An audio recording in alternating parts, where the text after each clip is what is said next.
स्वरूपाचा अनुभव येतो बघा. सत्य स्वरूपाचा अनुभव येतो म्हणजे देखना भोवणी आली. त्यावेळेस सत्य स्वरूपावर आवडून आम्ही ज्यावेळेस आपल्याला पाहायला लागतो त्यावेळेस सत्य काय जगन मिथ्या ब्रह्म सत्य मानव. मग ते त्रिपुटी उरते का हो?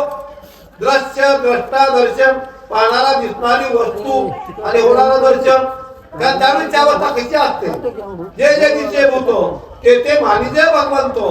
भगवंता वाचून दुसरं काही आपल्याला दिसत नाही बरं का. या अवस्थेतून ज्यावेळेस आपल्याला आपण पाहू लागतो त्यावेळेस सत्य काय आहे हे अनुभवाला येतो. अशी अवस्था कोणाची आहे तर हनुमंतरायाची आहे. द्रष्टार पडिया पायी दर्शन नुरेचे काही भावनेशी ठाव नाही वेगळा काही दिशेना. ज्यावेळेस आता द्रष्टामध्ये आता पाहणारच आता राम असताना झालेला आहे. त्यावेळेस पाहणारा राम झाला त्यावेळेस समोरची वस्तू काही असू द्या मला त्याला राम दिसते. द्रष्टार पडिया पायी द्रष्टा ज्यावेळेस आता रामरूप होतो त्यावेळेस त्याला जे जे असताना काय दिसतो ते रामच दिसतो मला. म्हणून देव पावयाशी गेलो देवाची कोण असताना ठेवलो.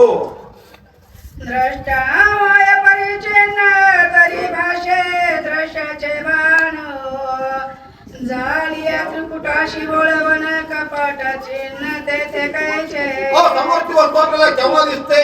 द्रष्टा होय परिचिन्न. दिसणाऱ्या वस्तू पासून आपण वेगळं गुण जर पाहू लागलो तर दिसणारी असणारी वस्तू दिसते मला. पण द्रष्टाचा रामरूप झालेला आहे. मग त्यावेळेस कारण त्यावेळेस जग सुद्धा ब्रह्मरूप दिसतो मला. ही अवस्था कोणाची आहे तर हनुमंतरायाची आपली आहे. एक श्रीराम नामासाठी उडती कपटाची कोटी तो श्रीराम कपे निष्ठी कपट गोष्टी तेथे कायची. कारण काय हो नाम आहे बरं. एक वेळ जर आम्ही रामनाम स्मरण केलो तर कोट्यवधी पाप जरी आमचा असलं महाराज त्या पापाचा नाश या ठिकाणी असणारा होतो. भानुदाचा अखंड रामनाम धारक आहे. अशा नामधारकासमोर विघ्न संकट असता येऊ शकेल का हो? विनाती बाधा होईल का हो?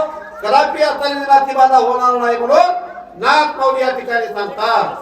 निर्भरोणी पाय कपिंद्र दिशे राक्षस व्यासूर महापापी दुराचार याशी सत्वर मारी. आता केदार हनुमंतराणी आपल्याला केला महाराज. आणि ज्यावेळेस आपल्याला पाहायला लागलो सत्यावर आवडून ज्यावेळेस आपल्याला जीव आपल्याला पाहतो त्याला सत्य दिसतं बरं का. दिसलेलं सत्य असलेलं दिसतंय मला. दिसलेलं खोटं आहे असलेलं सत्य आहे. संसार दिसतो पण सत्य नाही महाराज. देव दिसत नाही पण सत्य आहे. असा आता ज्यावेळेस हनुमंतराणी आता आवडून आपल्याला पाहिलं त्यावेळेस हनुमंतराला काय दिसलो? हा दुष्ट दुरात्मा दुष्ट का नेहमी आता कपटी दुराचारी आता राक्षस आहे. हा अनुभव हनुमंतराला त्यावेळेस त्या ठिकाणी आपल्याला आला. चला देवशाला बेनाडे वाचण्यासाठी या. कुंडलिकावर हरी विठ्ठल श्री ज्ञानदेव तुकाराम राजा रामचंद्र भगवान की जय. श्री गणेशाय नमः. श्री सद्गुरु रामचंद्राय नमः. तेने साधुनी पुरुषार्थ करवाला माझा घात अति बळी रामदूत याचा निपांत करीन. गणपतीला नमस्कार करून प्रभू रामचंद्र नमस्कार करून गणपतीला या ठिकाणी जे आहे हनुमंतरायानं अंतरात्म्यातून त्या ठिकाणी पाहिलं गेलेला या काळनेमी राक्षस आहे. हनुमंतरायाला थोडासा राग आलेला आहे आणि हा राक्षस आहे म्हणून त्या ठिकाणी हनुमंतराया त्या ठिकाणी जे आहे गर्जना करू लागलेली आहे. ऐसे बोलणी कपिंद्र आला राक्षसा समोर बोल बोलणी निष्ठुर स्वयंवडला सरसवला. हनुमंतरायाने गर्जना केली आणि त्या राक्षसाच्या समोर आलेले आहेत. हनुमंतरायाचे भलं मोठं रूप त्या ठिकाणी धारण करून त्या राक्षसाच्या समोर उभा टाकल्या राक्षसाला म्हणलं आता कशाही प्रकारे या ठिकाणी युद्धाला सामोरं जावं लागतं. राक्षस रूप या ठिकाणी काळरमी रूप धारण करणार आहे.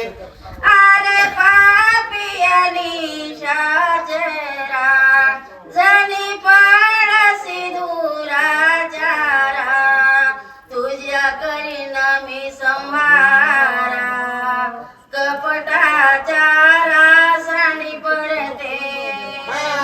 हनुमंतराया राक्षसाला काय कार्य दुराचार्या पापिया या ठिकाणी कपट ऋषीला या ठिकाणी मला इथं बंधन करायचं पाहायला आले आहेस. पण आता तुझं खरं रूप मी या ठिकाणी ओळखलेलं आहे. तुला या ठिकाणी मारीन म्हणजे मारीन असं हनुमंतराया त्या काळनेमीला बोलू लागलेली आहे. ऋषी रूप धारणी तापस करू आलासी छळणास आता होई सावकाश करे युदासनी जवळे. साधू स्वरूप धारण केला तपस्वेचं रूप धारण केला असं इथं मला छळण करायला आलेलं आहे. पण आता तुझं खरं रूप या ठिकाणी धारण केलं पाहिजे. आता सावधान हो असं हनुमंतराया काळनेमीला बोलू लागलेले आहे. माझे निहाते तू त्वरित आज नवाचासी जीवे घात असे जाणो निश्चित करी पुरुषार्थ निजबळे. माझ्या हाताने तू आज वाचत नाहीस तर या ठिकाणी पुरुषार्थ केला पाहिजे. माझ्यासोबत युद्ध केलं पाहिजे असं हनुमंतराया त्या काळनेमीला बोलू लागलेला आहे. असे बोलता मारुती सरसवला राक्षस मूर्ती रणी जिंकावया कपिप्रती साठोपचित्ती मांडिला. हनुमंतरायाने त्या ठिकाणी मला तुझं खरं रूप या ठिकाणी धारण कर. तुला या ठिकाणी मारणार म्हणजे मारणार. हनुमंतराय हातामध्ये गदा घेऊन पुढे सरसावलेले आहे. ऐकोनी कपीचे उतार काळनेमी निशाचर धरित विकराळ शरीर अतिव्यासूर भासत. हनुमंतरायाने अशा प्रकारे म्हणजे हातामध्ये गदा घेऊन हनुमंतराय युद्धाला सज्ज झालेले पाहिला काळनेमीनं. आणि आपलं जे साधू स्वरूप होतं ना ते साधू स्वरूप या ठिकाणी सोडलेलं आहे. आणि भला मोठं राक्षस रूप या ठिकाणी धारण काळनेमीनं केलेलं आहे. दश योजन वाढला उंच आडवा योजने तो पाच मातांचे उभारले कच जैसे वृक्ष शूळप्राय. दश योजने म्हणजे त्या काळनेमीनं रूप केवढं धरलं 10 योजने उंच आणि 5 योजने रुंद एवढा भला मोठा भ्यासूर अशा प्रकारचं रूप त्या काळनेमीनं धारण केलेलं आहे. आठ हिरण समसमित मासांचे चापळ्यात चवळे अशुदे निधडत कैसा भासत व्याशूर. त्या काळनेमीच्या पुढली 8 दाढा कशा येतात त्रिशूळाने लांब लचक येतात. डोळे अतिशय खोल गेलेले आहेत आणि लाल बुंद त्या काळनेमीचे डोळे दिसू लागलेले आहेत. मोवयात आणि मुवळे कोलाय जैसे धगधगीत इंगळ तैसे दिसती नेत्र गोळे अति विक्राळ आकृती. त्या काळनेमीच्या भोवया भले एक ठिकाणी जे आहे 1 किलोमीटर पुढे आलेले आणि त्याच्यामध्ये भुबळ आहेत आणि त्या भुबळामध्ये त्या ठिकाणी डोळे जे आहेत ना लाल बुंद सूर्य जसा तपतो ना तशा प्रकारे त्या काळनेमीचे दिसू लागलेले आहेत. जैसा मेघ गडगडला तैसा निशाचर गर्जनला कोणी तर घेऊन धाविनला हनुमान दृष्टी लक्ष्मी. जशा प्रकारे विजेचा कडकडाट होतो ना तशा प्रकारे त्या काळनेमीनं गर्जना केली आणि हातामध्ये एक कुलित नावाचं अस्त्र होतं. ते अस्त्र घेऊन हनुमंतरायावर वार करण्यासाठी तो काळनेमी निघालेला आहे. प्रतापले कोणी निशाचरी वेगी वाढला कपिकेशरी 10 योजने गगनांतरी उसळून दूरी चालिला. हनुमंतरायानं काय केलं त्याचं रूप त्याच्यापेक्षा डबल धारण केलं आणि 10 योजने अशा प्रकारचे उड्डाण मारलं आणि त्या काळनेमीला त्या ठिकाणी मारण्यासाठी हनुमंतराय सज्ज झालेले आहेत. जैसा तापला लोह गोळ तैसा परतला गोळांगोळ सवेग चालीला सबळ जैसा कल्लोळा अग्नीचा. जशा प्रकारे अग्नीचा कल्लोळ दिसतो ना तशा प्रकारे हनुमंतरायाला राग आला आणि त्या काळनेमीवर त्या ठिकाणी उड्डाण करू लागले महागाडी आलेला आहे. लक्ष्मण आणि शाचर उडी घातली सत्वर झाले शतचूर्ण शरीर कपिवारवरी पडत. हनुमंतरायाने उड्डाण केली आणि त्या काळनेमीवर एकच उड्डाण मारले. त्या उड्डाणात ते एकच गदा घातली. त्या काळनेमीचे 7 भाग त्या ठिकाणी झालेले आहेत. अंजना पाटील वाचक करण्यासाठी चला गावातील सर्व वाचक सांगणार वाचन सगळे लवकर या. दगडू बनसोडे, मंगलबाई इगळे, शीतलश्याम बनसोडे, मंगलबाई पारगावे यांनी व्यासपीठाकडे यावं. श्री गणेशाय नमः. श्री रामचंद्राय नमः. तरी राक्षसा कुंभारी आकरंदे दिदली आरोळे, कपी तुझे युद्ध समेरी मी रांगोळी करीन. शांती रूपी एकनाथ महाराज शक्ती प्रसंगात सांगू हनुमंतरायाने 40 कोस उंचीची उड्डाण घेतली ते. आज तिथून ज्याप्रमाणे लोखंडाचा गोळा असणारा लोहार अग्नीमध्ये घालतो, भात्याने फुकून लाल बंबाळ करतो ना, नरम हवा ठोकल्यानंतर त्याचं पाणी आपलं जे काही बनवायचे आहे ते बनण्यासाठी म्हणून कापवतो, त्याप्रमाणे तशा प्रकारचं रूप अग्नीसारखं हनुमंतरायाने धारण केले. काळनिमीर उठाण टाकले, 100 तुकडे झाले त्याचे. तरी राक्षस आतुर बळी आहे. काळनिमीर काय म्हणू लागला, हनुमंता माझे 100 तुकडे केलेस तू, दिला तू पुरुषार्थ वाटाले तुला, मी तुझी राख रांगोळी केल्याशिवाय राहत नाही. अशा प्रकारे काळनिमीर त्या हनुमंताला बोलू लागलेला आहे. ऐसे बोलता राक्षस भूमी आदळला कर्कश, निधा उठिला भोवस पर्वतेश दाना नीला. एवढं बोलला आणि धाड करून त्या पर्वताच्या पायथ्याला खाली पडला. पडल्याबरोबर आवाज असा मोठा झाला गेला. त्या आवाजामध्ये आता त्या ठिकाणी कोण कोण होते, कसे होते, ते कसे जागे होतात, कसे पळतात, आता बघू आपण पुढे. शब्द झाला ते भूत गर्दव होते निद्रिस्त, ते उठून या तेथ सैरा धावत पर्वती. आणि काळनिमीर आदळल्याबरोबर भयानक मोठा, जसं भूकंपामध्ये आवाज झाला धडधड धडधड, तशा प्रकारचा आवाज झालेला. त्यावेळेला त्या पर्वताच्या सगळीकडे गंधर्व रक्षणाला होते. रात्रीचा टाइम होता, झोपलेले होते. आवाज झाल्याबरोबर दचकले. कशाचा आवाज झाला म्हणून सैरा धावायला सुरुवात केलेली आहे. उठायला दुर्धार जागे झाले सत्वर, घेऊन शास्त्रास्त्र पर्वतेंद्र शोधी. आवाज भयानक मोठ्या अशा प्रकारचा झाल्याबरोबर जागे झाले. हातामध्ये शस्त्रास्त्र असणारे आपापले घेतले आणि इकडे तिकडे असणारे सैरा पळायला सुरुवात केले.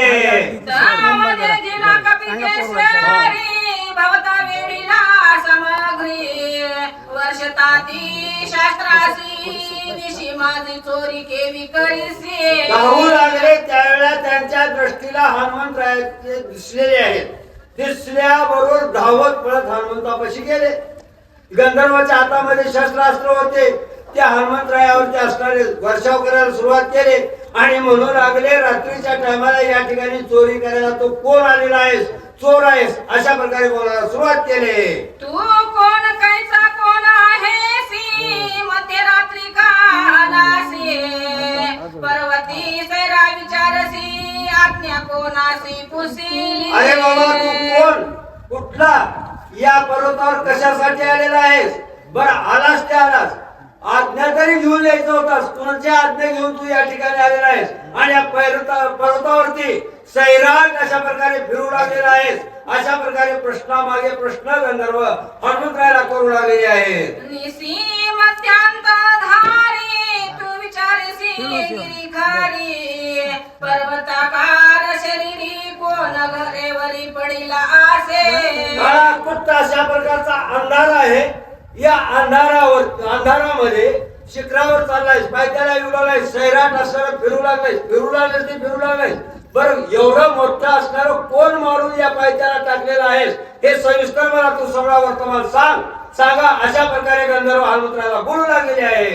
एक मते रात्री विचारत आहे, तसकार होय सर्वथा, ऐसा करती कल्लोळ भोवते सकळते देखो निगोळा एकाला म्हणला काय विचारतात त्याला, रात्रीच्या टायमाला येणारा म्हणजे कोण असतोय, तस्कर म्हणजे चोर असतोय, धरा की त्याचे पाय बांधा, हात बांधा, अशा प्रकारे असणाऱ्या कोल्हार करायला सुरुवात केलेली आहे. जम्बूद्वीपाने दक्षिणे कोणी किष्किंधासे राजधानी सुग्रीव राज चुडामणी तैस त्या स्थानी नांदत. एवढं त्या राक्षस गंधर्वाने कंट्रोल करायला सुरुवात केली. पुढे गेली. मध्ये एक वय सोडून पुढली वापरली ते त्यावरील वेळी त्याच्यात. आता वाचलं त्याच्यावरील वेळी घ्या.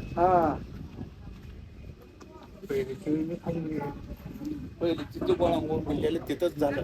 जम्बूद्वीपानेच आहे ना ही ओवीचा. हीच आहे की ओवी इथं श्लोक आहे इथं तर. त्याला लागून हातलेली वय वाचत बरं वाचा आता वाचा. जम्बूद्वीपाने दक्षिण कोणी किष्किंधासे राजधानी सुग्रीव राज चुडामणी तैस स्थानी नांदत. त्यावेळेला गंधर्वाने एवढा हल्लोकोल्लोळ हनुमंतरायाच्या पुढे करायला सुरुवात केली. त्यावेळेस हनुमंतरायजीने त्याने त्या गंधर्वाला बोलायला सुरुवात केली. दक्षिण दिशेच्या भागाला किष्किंधा नगरी आहे आणि त्या किष्किंधा नगरीचा राजा सुग्रीव आहे. त्या सुग्रीवाचा आता मी कोण आहे पत्ता पूर्ण हनुमंतराय सांगणार आहेत. सविस्तर ऐका म्हणतात. त्यासी सखे श्रीरामेसी स्वामी मानी श्रीरामासी तन मन अर्पिले भक्तीसी वानरासी अति प्रेम. त्या ठिकाणी प्रभू रामचंद्र किष्किंधेच्या ठिकाणी आले. सुग्रीव राजाच्या आणि रामाची भेट झाली. रामाची भेट झाल्यानंतर दोघांचं सख्यत्व असणार बनलं गेलं. तन मन धन सर्वस्व प्रभू रामचंद्राला सुग्रीव राजाने अर्पण केले आणि शरणागत असणारे प्रभू रामचंद्राची पत्करली. अशा प्रकारे असणारा हनुमंतराया गंधर्वाला बोलू लागलेले आहेत. राम रावणाचे राणा युद्ध झाले अति दारुण रावणे ब्रह्मशक्ती सोडून बंधू लक्ष्मण पाडिला. बाबांनो, मी चोर नाहीये. प्रभू रामचंद्राचा आणि अहमरूपी रावणाचं घनघोर युद्ध झालेलं आहे आणि त्या युद्धामध्ये राजा रावणाचे सगळे खपले म्हणून रावणाला राग आला. रावणाने ब्रह्मशक्ती असणारी काढली आणि लक्ष्मणाला मारली. लक्ष्मण विकळ अवस्थेमध्ये पडले. त्या लक्ष्मणाला उठवण्यासाठी मी दिव्य औषधी घेऊन जाण्यासाठी या ठिकाणी आलेलो आहे.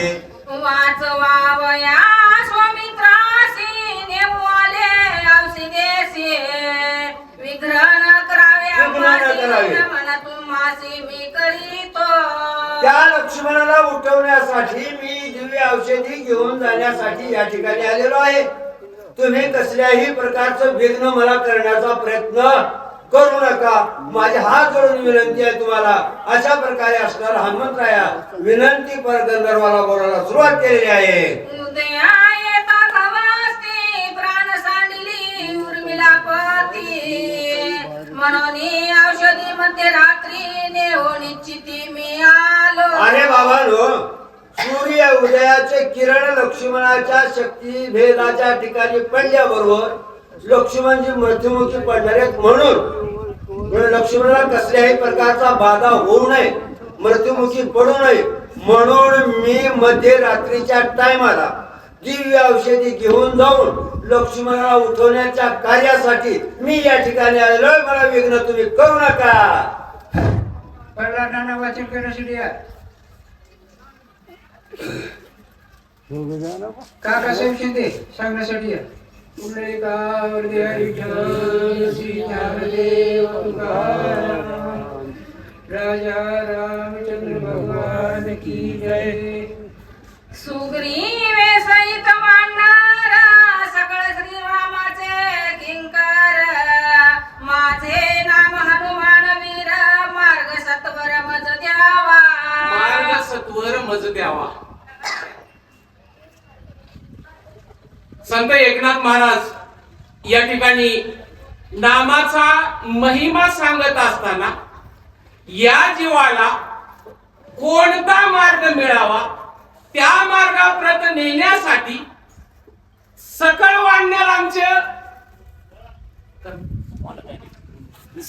वानरांचं उदाहरण देतात आणि उदाहरण देत असताना सकळ मार्ग दाखवावा. आता प्रत्येक जण आपापला मार्ग आपापल्या पद्धतीने मार्गक्रमण करतो आहे आणि मग आपणाला त्या मार्गाने कुठं जायचंय, त्या मार्गाने गेल्यानंतर काय होतं याची जाणीव या जीवाला नसते आणि ती जाणीव व्हावी कधी या जन्मात. आणि म्हणून अशा पद्धतीचा परिहार देत असताना त्या मार्गाची ओळख कोणाच्या हनुमंताच्या रूपाने या ठिकाणी करतात आणि नाथ या ठिकाणी या देहातही असलेल्या या जीवाला तो मार्ग कशा पद्धतीने सुलभ होतो आणि जीवाचा उत्कर्ष कशा पद्धतीने साधला जातो हा परिहार यातून देतात. आठवडे रोजगार वाशिम पेठ सिटी. पुंडलिकावर हरी विठ्ठल श्री ज्ञानदेव तुकाराम राजा रामचंद्र भगवान की जय. श्री जय माझे रामचंद्र सुग्रीव सहित वानरम सकळ श्री रामाचे किंकरम माझे नाम हनुमान वीर माग सत्वर मज द्यावा. माग सत्वर मज द्यावा. कोण कोण किंकर आहेत? सुग्रीव सुद्धा किंकर आहे. आता सुग्रीव काही साधा सुद्धा वानर होता का? नाही. तो सुद्धा कोणाचा? प्रभू रामचंद्राचा किंकर आहे. हनुमान सुद्धा प्रभू रामचंद्राचे किंकर आहे. आता हा जो किंकर भाव आहे ज्या ठिकाणी नम्र भाव प्रकट होतो त्यावेळेस ती वृत्ती ज्या पद्धतीची होते आणि ज्यावेळेस अशा पद्धतीचा भाव निर्माण होतो त्यावेळेस जगण्यातला जीवनातला सर्वात महत्वाचा मार्ग तो दिसत असतो तो या जीवाला. आणि म्हणून हनुमंत या ठिकाणी म्हणतात जरी वीर असतो तरी सुद्धा मी कोणाचा किंकर आहे? त्या प्रभू रामचंद्राचा किंकर आहे. आणि म्हणून प्रभू रामचंद्राचे किंकर होऊन जगण्यातच खरा आनंद आहे अशा पद्धतीने ग्रंथकर्ते या ठिकाणी सांगतात. स्वामी कार्य साधिता पूर्ण सर्वता करू नये विघ्न पुढीलाची करिता श्रीराम नंदन शोभिराम. या ठिकाणी प्रभू रामचंद्राचं कार्य पूर्ण करण्यासाठी निघालेलं असताना कोणीही विघ्न करू नये. आता हा झाला सरळ अर्थ.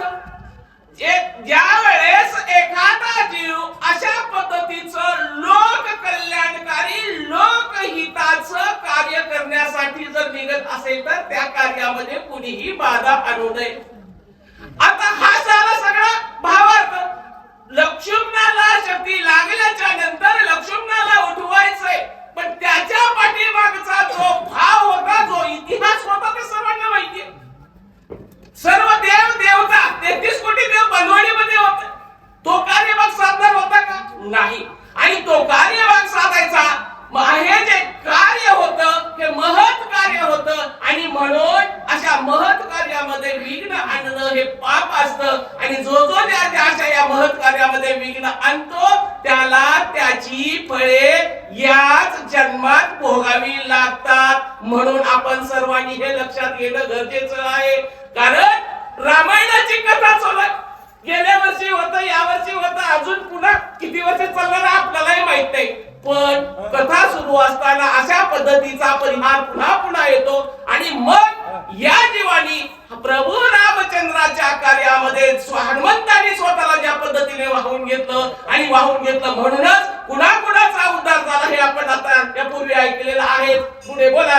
आईसे बोलता कपी केसरी गंधर्व सरसावले भारे कैवडी राम जुगराची थोरी औषधी रात्री नेवाला. औषधी रात्री नेवालो. या रात्रीच्या वेळेला मी औषध घेऊन जायला आलो. तुम्ही माझं ऐका. हनुमंताला या गंधर्वाला सांगू लागले.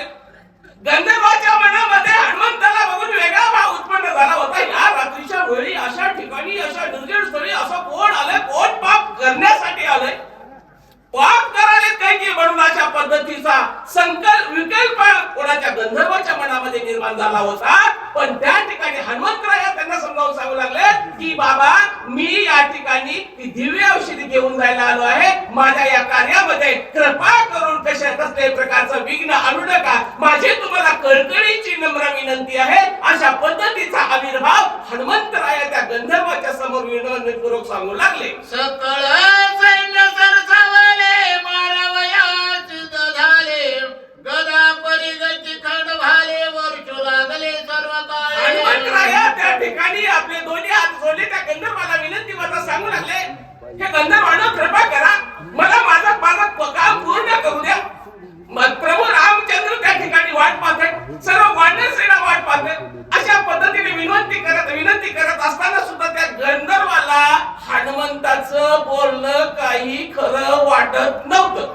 आता असं कसं हनुमंतराय विनंती करत आहेत आणि त्या ठिकाणी गंधर्वाच्या मनामध्ये जो वेगळा भाव उत्पन्न झाला तो जो हनुमंतराय जे काही बोलताय ते काही खरं नाही. अशा पद्धतीच्या आविर्भावामध्ये ते गंधर्व पुन्हा हनुमंताचं छळन करण्यासाठी सरसावले आणि आपल्याकडे जेवढे काही शस्त्र अस्त्र आहेत ते शस्त्र अस्त्र घेऊन पुढे काय करतात ते ऐका. चौपाशी धावती जैला होत गंधर्वाड दरा आकळावया वानर करती खरा पुरुषार्थ. 11व्या वानर वीर कुणाला आकळायचंय? वानर वीराला. साध्या सुध्या वानराला आकळायचं नाही.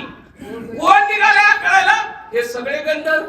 आता हे गंधर्व कुणाला? हनुमंताला आकळायला निघालेले आहेत. मग हनुमंतरायाचं जे सामर्थ्य कुठं होतं ते सामर्थ्याची ओळख जरा तरी ते जीवाला असावी का नाही?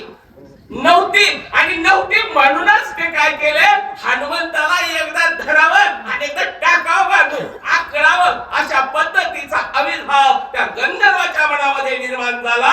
आणि गंधर्वाच्या त्या मनामध्ये निर्माण झालेल्या आविर्भावाच्या मध्ये ते हनुमंताला आकळण्यासाठी काय काय योजना करतात ते ऐका. गंधर्व मिटले 14 हादरा एकला एक कपिंद्र क्रोधा चढवला दुर्धर करू संहारा दरिला. गंधर्व किती होते? 14,000 गंधर्व आणि हनुमंतराया एक. आता एकाला बघितल्याच्या नंतर आव चढतं का नाही? आणि ते तावानं हनुमंताला आकळण्याचा प्रयत्न करू लागले. आणि त्यांना क्रोध आला, राग आला आणि रागाच्या भरात हनुमंताचा निपात करण्यासाठी ते सरसावले. रूपे वाढला दारुण रागे थरकती संपूर्ण भयानक दिसे तिन्न कपिंद्र जाना खवळला. कपिंद्र जान खवळला. आता सुरुवातीला हनुमंताची भूमिका हात जोडून होती. हात जोडूनची भाषा गंधर्वाला समजली नाही. गंधर्व जसं हात जोडून गेले हनुमंतराय तसं त्यांना आवेश येत गेला आणि आवेश जसं त्यांना म्हणजे त्यांना राग आला.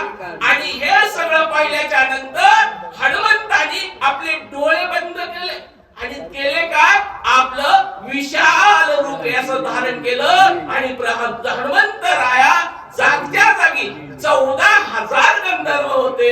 त्याच्यापेक्षा मोठा देह कोणाचा? हनुमंताचा त्या ठिकाणी झाला. एक मुष्टी घाते मारिले एक दातांतळी रगडिले उरले ते पुच्छी बांधिले मग आपटिले खडके. काय केलं हनुमंतानी आपला विशाल देह धारण केला. समोर जेवढे दिसत होते त्यांना पहिल्यांदा बुकीचा प्रसाद दिला. जिथं बुकी घातली तिथं जाग्यावरच थंड. उरले सुरले काय केले बाकीचं काम शेपटीनं केली. जेवढे काही उरले सुरले होते त्यांना बी विळखा बसला. आता बसलेला विळखा तरी त्यांना कळणारा होता का हो? ती शेपूट कुणीकडून आलं की कुणीकडून गुंडाळलं की आणि त्या शेपटांना उचलून त्यांना जमिनीवरती आपटलं. मग आपटल्याच्या नंतर काय झालं असं बोला. एकची वेळे सत्वरा मारिले 14 सहस्र केला रामनामे भुभुकार विजयी कपिंद्र सुवे झाला.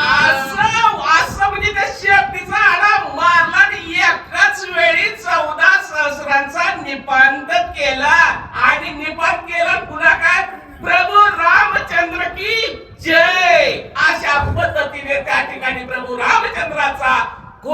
हनुमंतांनी केला. सगळ्या गणपतीला अशा वाचण्यासाठी या. कुठं आहोत तुम्ही सध्या? बर बर. सुरेश पाटील वाचनी सांगण्यासाठी या. वाचणार सांगणार मंडळी बरीच येणार आहे बरं का. कारण सर्वांना सेवा मिळेल अशी अपेक्षा करू नका. प्रत्येकाला नारळ प्रसाद दिला जाईल.